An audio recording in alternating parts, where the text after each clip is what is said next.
Emma smiled as she placed the steaming plate of scrambled eggs on the table, the aroma filling the cozy kitchen.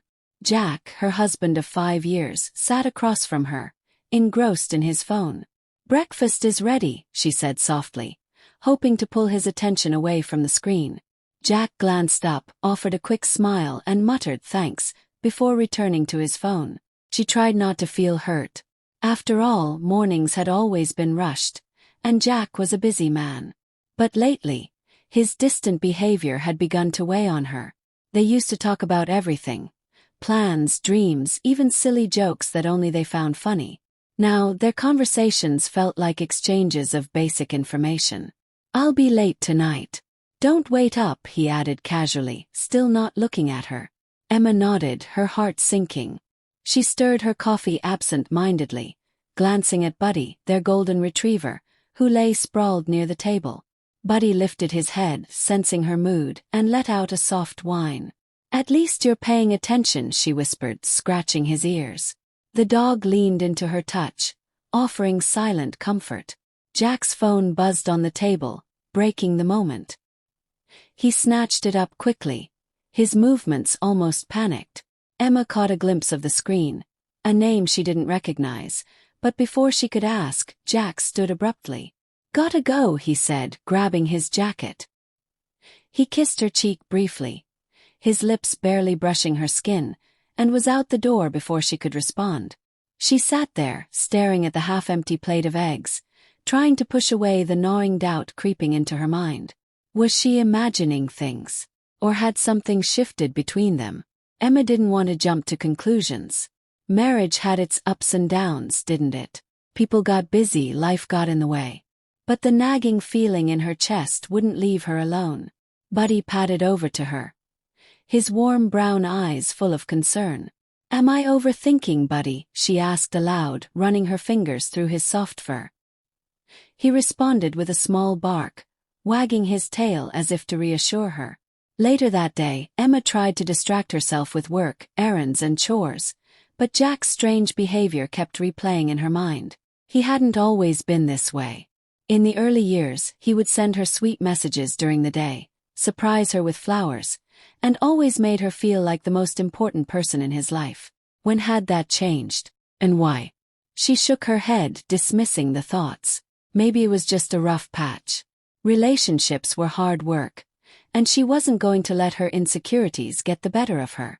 But as Buddy nudged her hand, she couldn't help but wonder if the unease she felt was her intuition trying to tell her something she wasn't ready to hear. Days turned into weeks, and Emma couldn't shake the feeling that something was off. Jack's behavior grew more erratic, his excuses thinner, and the distance between them more palpable. He started working late more frequently, often returning home after midnight. "Just a big project at the office," he'd say, barely meeting her eyes. But his tone lacked conviction, and Emma noticed the subtle changes, like the faint perfume clinging to his clothes or the small, uncharacteristic scratches on his wrist. She told herself she was imagining things, but the evidence was building. One evening, Jack came home carrying a suit jacket he hadn't left with that morning. "Oh, someone at work lent it to me after I spilled coffee," he explained hastily. Emma forced a smile and said nothing, though her mind raced with questions. Buddy's behavior also began to change. Normally, the cheerful dog would greet Jack at the door with boundless energy, wagging his tail and leaping for attention. But now Buddy seemed cautious, even wary. He'd sniff Jack's clothes and let out a low growl before retreating to Emma's side. Emma noticed but brushed it off, convincing herself it was just a coincidence. Late one night, Emma sat on the couch with Buddy curled up at her feet, her thoughts swirling. She recalled the lipstick-stained napkin she'd found in Jack's coat pocket earlier that week. She hadn't confronted him about it, partly because she feared his reaction and partly because she wasn't sure what she wanted to hear. Confrontation felt too final, and Emma wasn't ready to shatter the fragile normalcy they still maintained. Buddy suddenly lifted his head, ears perked and alert. Jack had just walked in, his tie loosened and his face unusually flushed. "Long night?" Emma asked, trying to sound casual. "Yeah, lots of meetings," he mumbled, avoiding her gaze. Buddy growled softly, his eyes fixed on Jack. The tension was palpable, but Jack either didn't notice or pretended not to. He disappeared into the bedroom without another word, leaving Emma alone with her thoughts. She leaned down to Buddy, whispering, "What do you know that I don't?" He nuzzled her hand in response, his loyalty unwavering. Emma decided she needed answers. The next morning, she started paying closer attention to Jack's routines. She noted the inconsistencies, the meetings that didn't match up with his calendar, the calls he'd take in hushed tones, and the unexplained receipts she found in his car. Slowly, a pattern began to emerge, and with it, the sinking realization that her suspicions might not be baseless. Buddy became her silent partner in this quiet investigation. Whenever Jack left the house, Buddy would stand by the door, ears twitching as if sensing something amiss. Emma couldn't help but feel that her dog knew more than she did. His instincts sharper than her own. It was both comforting and unsettling. Every discovery added another crack to the fragile facade of her marriage, but Emma held back. She wasn't ready to confront Jack yet, not until she had undeniable proof, and deep down she hoped she was wrong. Emma had reached her limit.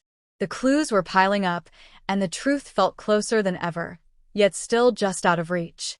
She decided to trust her instincts and Buddy's behavior.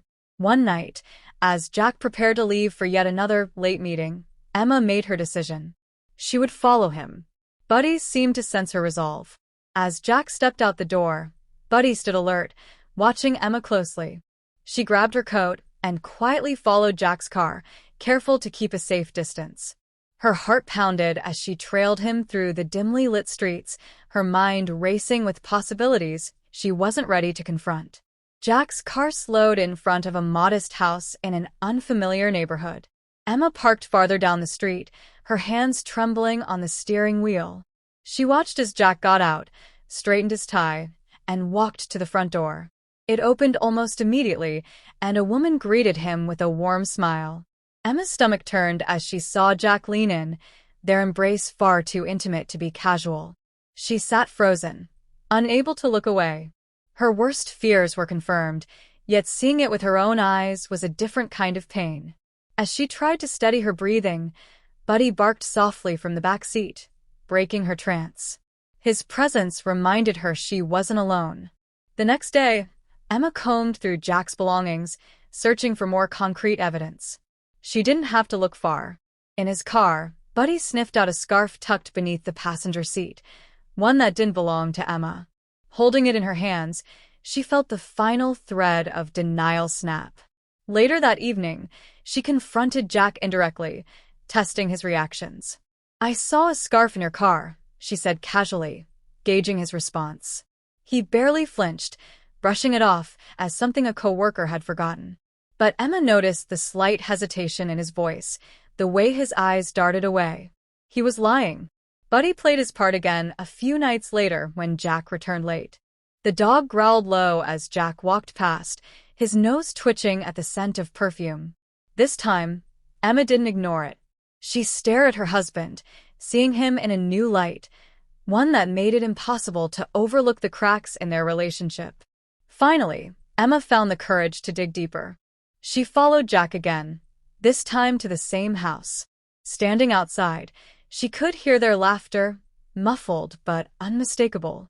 Her heart sank, but she didn't turn away. Instead, she waited until Jack left, then walked up to the door and knocked. The woman who answered looked surprised but not guilty. Emma's voice was steady as she introduced herself, laying the pieces of the puzzle on the table. What shocked her wasn't the woman's denial, it was her honesty. Jack had been lying to both of them. The betrayal stung, but for the first time, Emma felt clarity. This wasn't her failure. It was his. And as Buddy nudged her hand that night, she knew she had the strength to face what came next. Emma sat at the dining table, the evidence in front of her, the lipstick-stained napkin, the unfamiliar scarf, and the knowledge she'd uncovered. She could no longer ignore the truth. Jack wasn't just distant. He had betrayed her trust. This time, when he came home late, she didn't pretend everything was fine. As Jack walked through the door, Emma met him in the living room, her face calm but determined. "We need to talk," she said, her voice steady. Jack hesitated, sensing the seriousness of her tone. "What's going on?" he asked, feigning confusion. Emma held up the scarf. "I found this in your car. It's not mine." "Care to explain?" Jack's eyes widened, and for a moment, he looked like he might deny it. But something in her expression told him there was no point. "It's not what you think," he began, but Emma cut him off. "Then tell me what it is, Jack. Because I followed you. I saw you with her." The room fell silent except for Buddy's soft growl from the corner. Jack slumped onto the couch, rubbing his face with his hands. "I didn't mean for this to happen," he said finally. His voice was low, filled with something that might have been regret, but Emma couldn't bring herself to care. "I trusted you," she said, her voice breaking. "I gave everything to this marriage, and this is what you do?" Jack tried to reach for her, but she stepped back, holding up her hand. "Don't. I'm done." That night, Emma packed a suitcase. She didn't cry as she folded her clothes or as she gathered Buddy's leash and food. Her mind was clear. She wouldn't let herself be consumed by anger or sadness. She deserved better, and she knew it. As she walked out the door, Buddy trotted beside her, his presence a steadying force. Jack called after her, his voice desperate, but she didn't stop. For the first time in weeks, she felt a sense of control over her life. The next few days were difficult. Moving into a small apartment, explaining the situation to her friends, and adjusting to a life without Jack took strength she wasn't sure she had. But every time she felt like breaking down, Buddy was there, nudging her hand, reminding her she wasn't alone. Emma began to find solace in her new routine. She and Buddy took long walks in the evenings, exploring their new neighborhood. The fresh air and quiet moments helped her process everything. Slowly, the pain began to dull, replaced by a sense of hope. One evening, as the sun set behind the trees, Emma looked at Buddy and smiled. "You saved me," she said softly. The dog wagged his tail, his loyalty unwavering. Emma didn't know what the future held, but for the first time in a long while, she felt ready to face it. With Buddy by her side, she knew she could handle anything.